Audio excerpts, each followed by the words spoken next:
We have full battery bars. So let's see what we get. It's coming up. Let's go. Ooh, got some burnout. 43 on GPS. 45, 46. What is going on, my beautiful raspy riders? We are finally going to be going over the 2025 Aniioki A8 Pro Max dual motor 60 volt 70 amp hour bike. Man, that was a mouthful. Gotta take a breather after that sentence. There's a lot to go over and we're gonna get into all the details. I'm gonna go into the controller box so that we can read out the specs on those controllers. I'm gonna go over the battery, the motors, and the display. A lot of people want me to show the settings of the display, and after going over all of that, we're gonna take this thing on the road to see how this performs in real world usage. There is so much to go over with this bike, so I'm just gonna start from the front and work my way to the rear. Let's start with the tires. The tires are branded Cool Ride on the sidewall, but I've seen these also called Ultraverse, Heb Allscapes, and Black Cat. I gotta say, these tires are beefy and they provide some good tread. I've heard a lot of good things about these tires. And because this is the A8 model, this is gonna be running 20x4 fat tires. And in our wheel over here, you can see we have a motor. Can you guys see that? It says A8 FD 60 volt 2200 watt by 20 inches. So each motor, the front and rear, are gonna be 2200 watts. And I keep getting different answers from different people, whether or not this is direct drive or if it's a geared hub motor. But I found something interesting. On the A9 listing page, it says that the motor is PM. PM stands for permanent magnet, and direct drive is a type of permanent magnet motor. So in my opinion, based off of what's on the A9 listing page and the fact that these are straight spokes and they're not crossed, and on top of that, the way it sounds, I'm gonna say that this is a direct drive hub motor. It sounds really smooth and really buttery. And because this is a direct drive hub motor, this bike is gonna be crazy reliable. Direct drives pretty much last forever. There's no internal gears. So there's pretty much a bunch of coils in there and they make the motor spin. There's no gears working. So that means we'll never have to open up the motor and grease up the gears. Attached to the motor, we have 300mm rotors on both sides. That is pretty insane. I don't think any e-bike company has done that yet. These rotors are massive. They're like Captain America's shield. And what's gonna be gripping onto those rotors are 4 piston brakes. I know the design makes it look like 6 pistons, but it is confirmed that these are 4 piston brakes. The brake pads that they're using are usually meant for like small motorcycles, pit bikes, dirt bikes, and I actually did take it out and I took a picture, so I'll post that picture right now. Above our wheel, we got plastic fenders, and our forks right here are air suspension forks. They're super thick and beefy. We got front and rear turn signals and a giant headlight in the middle that does have a low beam and a high beam function. This is what the turn signals look like. I think it's really important when you have a bike like this to include turn signals because we're gonna be riding in the road.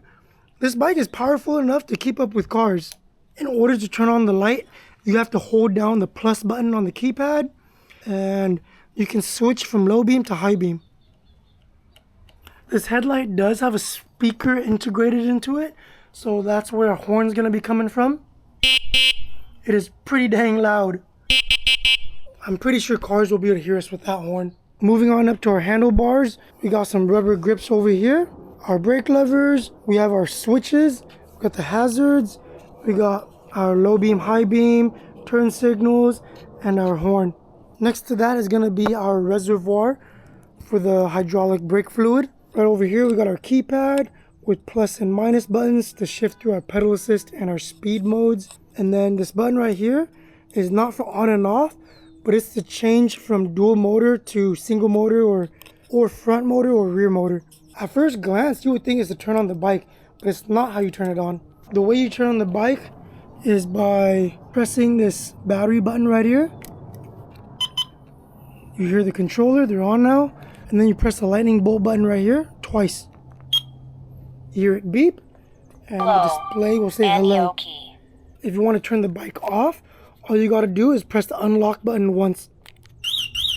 If you want to set the alarm, you just press the lock button. And if someone touches the bike, alarm goes off. That's the warning. Let's hear the real alarm.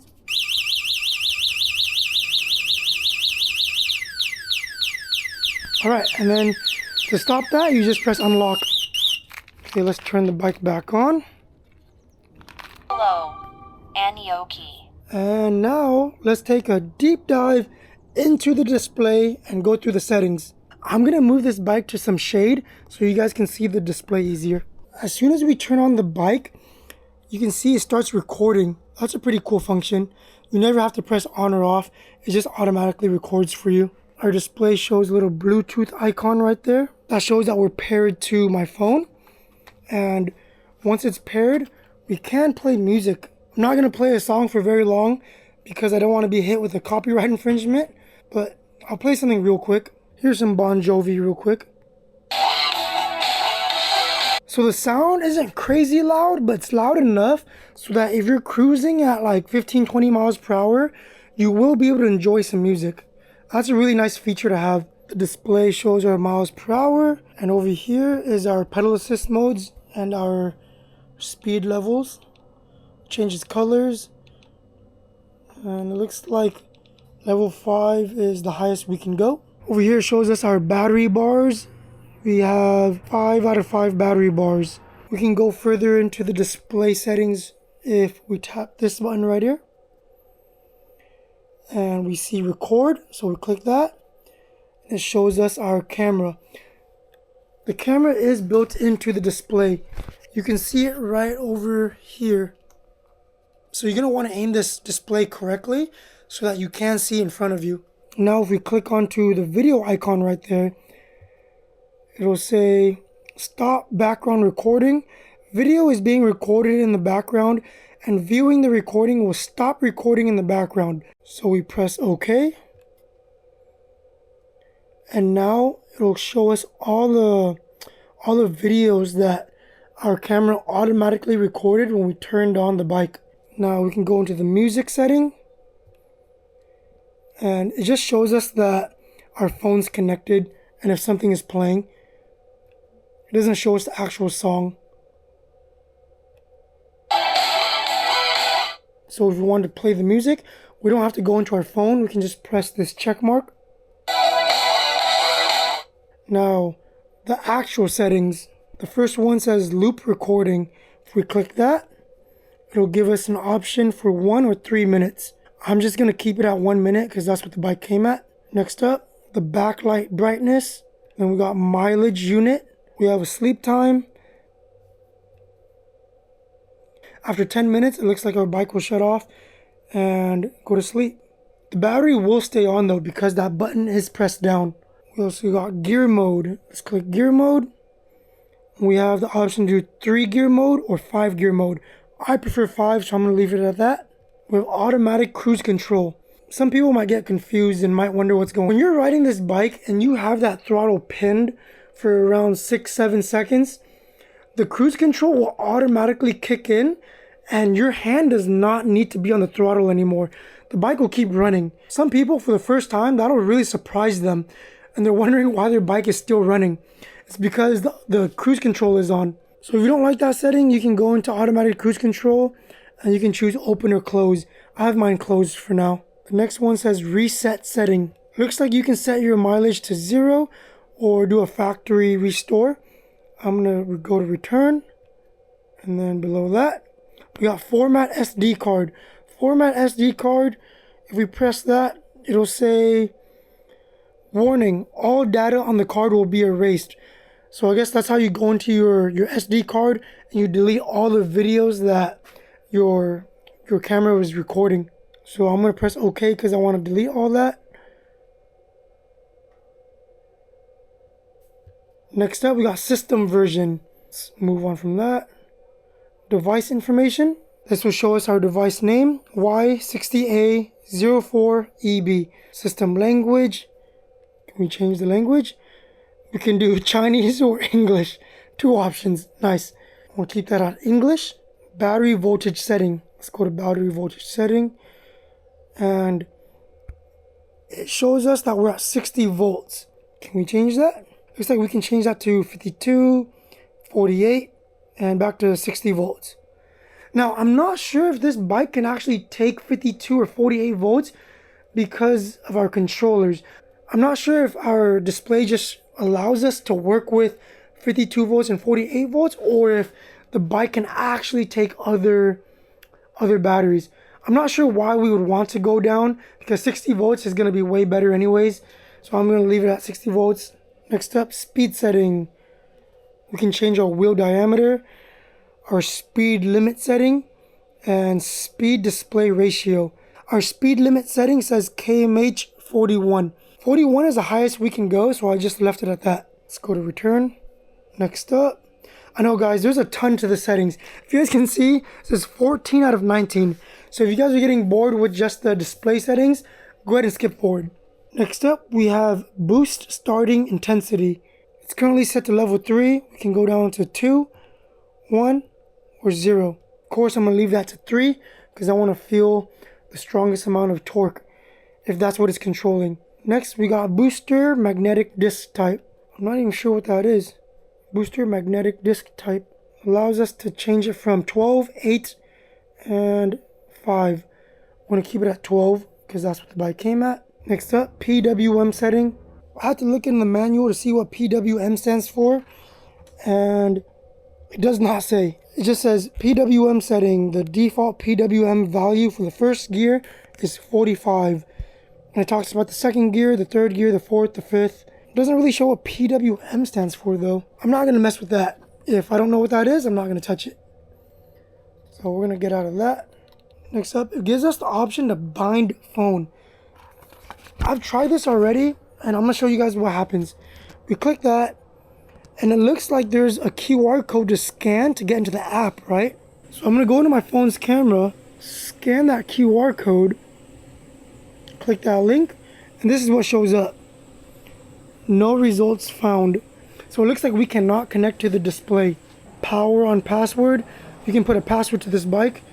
I usually don't put any passwords, and we can change our password down here. And that's gonna be it for all the settings. By the way, if you guys were confused about that loop recording, the manual pretty much says that this has to do with setting the recording duration of each video segment. So you can do 1 minute segments or 3 minutes. And that's gonna be it, guys. All 19 of your settings right there. That's a lot, I know, but I hope you guys found that useful. I do want to point out something with the display that's pretty cool. There is a place where you can plug in a USB-C into the display. And here I have a iPhone charger. And as you can see, if I plug this in, it charges the phone. So that's pretty cool. You never have to carry a phone charger with you. Let's just go back to our normal display and move on to the right side of our handlebars. We got another reservoir. We have our 7-speed shifter and a full twist throttle. Okay, let's move on to the heart of our bike. We're gonna take a look at this battery. Before I remove this battery, I'm gonna press the off button. Oh. Okay, what does our battery say? It shows e-bike battery, model Y60600, 60 volts, 7,000 milliamp hours, 4,200 watt hours, and it also shows us the production date, December 2024 on the 19th. So I guess that's when this battery was created. It wasn't even that long ago. That's good to know. This battery is fresh, and the manufacturer of this battery is Guangzhou Heuer New Energy Co. Ltd. Let's put this battery back in. Okay, let's talk about our seat and our sitting position. The seat is pretty wide. It feels really soft, and it looks like it'll be comfortable. I haven't done a long test ride yet, so in order to see the real comfort of the seat, I'm gonna have to do some deliveries with this bike and do that range test. But that's for a different video. But I do want to show you guys that even though this is the A8 and the A9 is technically taller, the A8 is still a pretty tall bike. Keep in mind, guys, I'm 5'6", so I'm not very tall. This is what it looks like when I'm sitting on the bike. I am on my toes.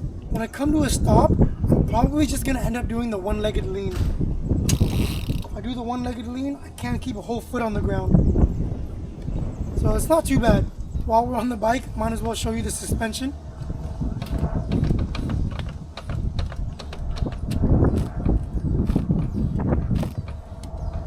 Yeah, the front fork is pretty plush, and you can always adjust it too because it's an air fork.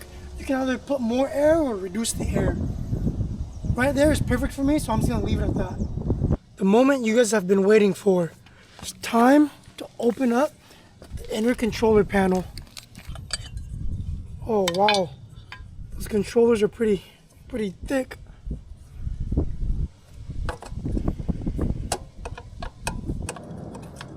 There we go.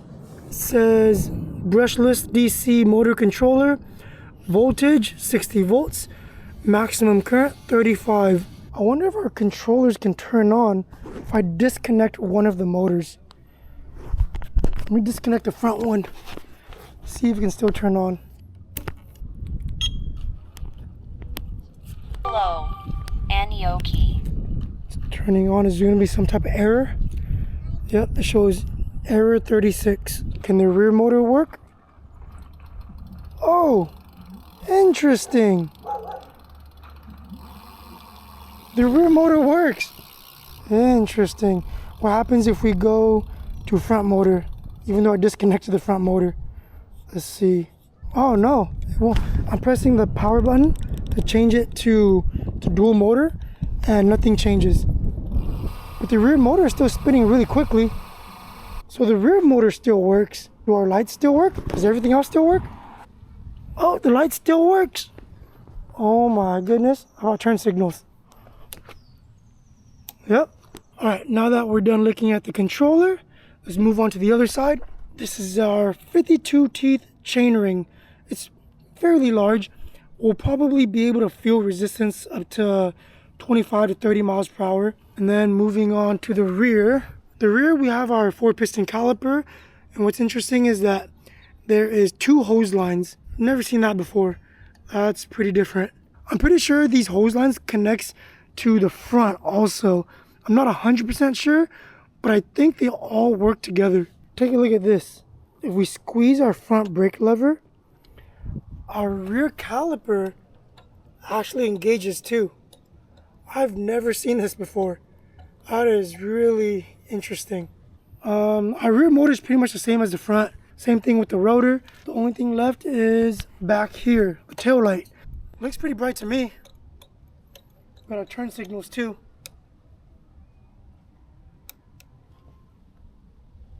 And even our hazards. That's gonna be it for the specs and the technical stuff. Next up, we gotta take this thing out on a test ride and go test our top speed and do a hill climb test. For this test ride, I'm gonna do 3 tests. I'm gonna do a speed test and go through all the pedal assist levels and also just the general top speed. And I'm gonna do a hill test, and I'm also gonna do a brake test for you guys. So let's start with the speed test. Right now we're on level 1, and I am going about 8 miles per hour on pedal assist. Let's see if that changes. We are also around 8 miles per hour. Okay, let's go level 2. Level 2 pedal assist. There's a little boost right there. There's a good amount of boost actually. We are at 16, 17 miles per hour on level 2. Throttle only. Okay, so the throttle and the pedal assist corresponds and they're the same speed. Level 3, display shows 23 miles per hour and my phone does too. Can I still pedal? Yeah, I'm still feeling some resistance. Level 4. Level 4, I'm probably gonna, oh, okay. Whoa there. It was a big kick. And That's something I wanted to mention to you guys. When you jump from level 3 to level 4, it automatically turns to dual motor. There is no single motor option for level 4. For level 4 and level 5, it just jumps to dual motor. I can't figure out a way to keep it at single motor. I've looked in the manual and it doesn't seem like you can. So if you jump from level 3 to level 4, get ready for that big burst of power, because it is a big difference from single motor to dual. Level 4 on pedal assist. Let's see how fast we get up to. Oh, that's 31, 33, 35. Oh no, my legs can't keep up. On gear 7, that's the highest gear. My legs, they can't feel resistance to the crank anymore. So it looks like if you want to actually pedal and get some exercise in, you gotta keep it level 3 and under. Alright guys, we're gonna do our official top speed run when the light turns green.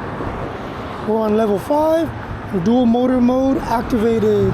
Cars love going fast on this street, so it's gonna be a good test keeping up with them. Let's go. Ooh, got some burnout.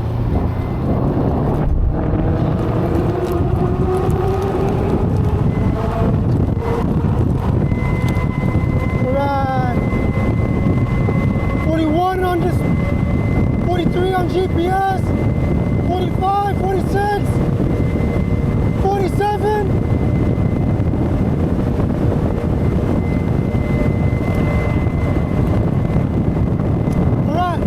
Looks like we're getting 47 on GPS.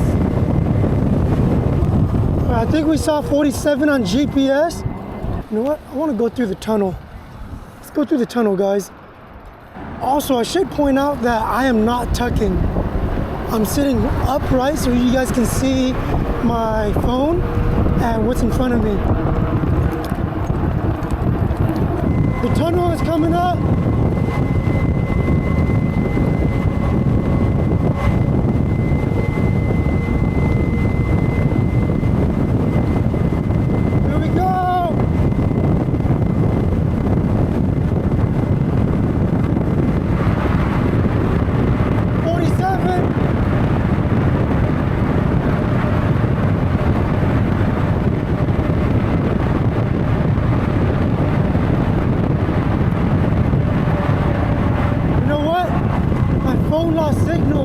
My phone lost signal, so my GPS wasn't reading accurately. I'm pretty sure our top speed is pretty much 47. All right, we made it to Hill Street. This is technically Signal Hill, but Signal Hill is like a tiny little island that's a city of its own, but it's surrounded by Long Beach. And as you guys can see, there's a steep hill right in front of us. Let me get a little closer.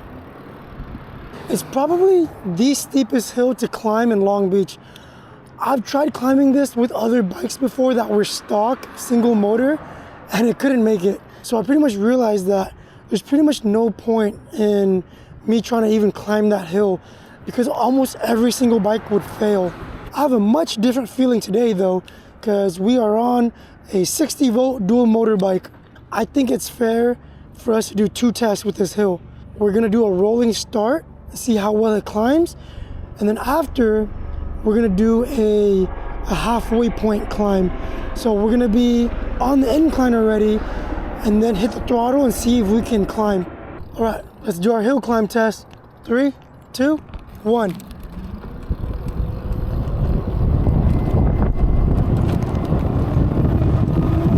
All right, 25 miles per hour. Oh, we're at 30 miles per hour. We're going down a little bit, 26, 25, 23, 22. And the steepest part is over. We're starting to pick up speed again.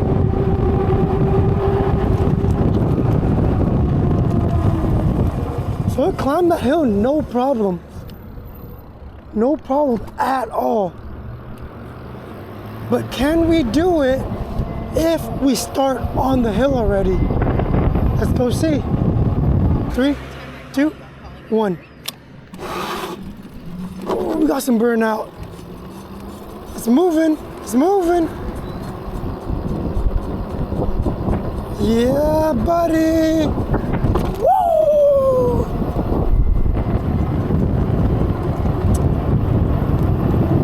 Yeah. Aniioki just conquered the hill. The steepest hill in Long Beach. Technically Signal Hill. So if you guys live in an area that has a lot of hills, don't worry. This bike will demolish them. Guys, there's no such thing as the best e-bike, but I think I'm comfortable enough to say that Aniioki destroyed the competition when it comes to long-range e-bikes. This is the longest range e-bike besides from the other variations of this bike, like the 80 amp hour version or the A9 model from Aniioki. Some people will talk about the Walkie e-bike. I think that one has like 80 amp hours, but that's 48 volts. And then some people will talk about the Delfast. Now, if you multiply volts times amp hours, you will not reach the same amount of watt hours as you will with Aniioki's bike. They also destroy the competition because there are 2 direct drive hub motors in this. And that is gonna make this bike super reliable. So not only do you have a lot of power from dual motors and 2 controllers and a giant battery, but you have reliable power. It's pretty crazy.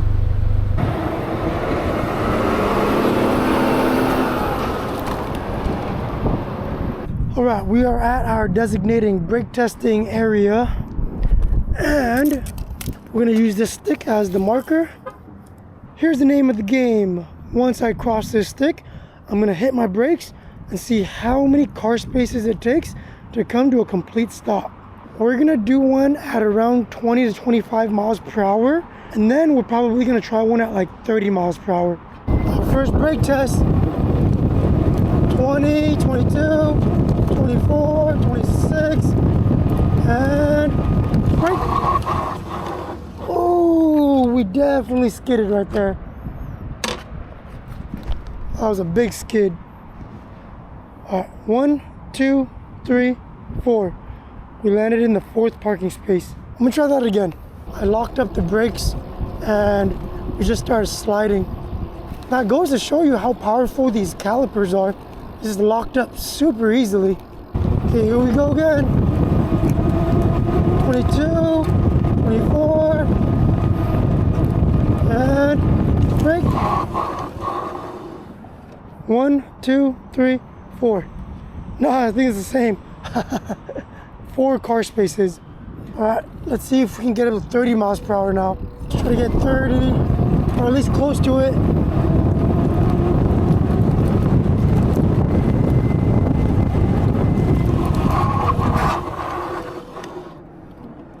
All right, what do we get?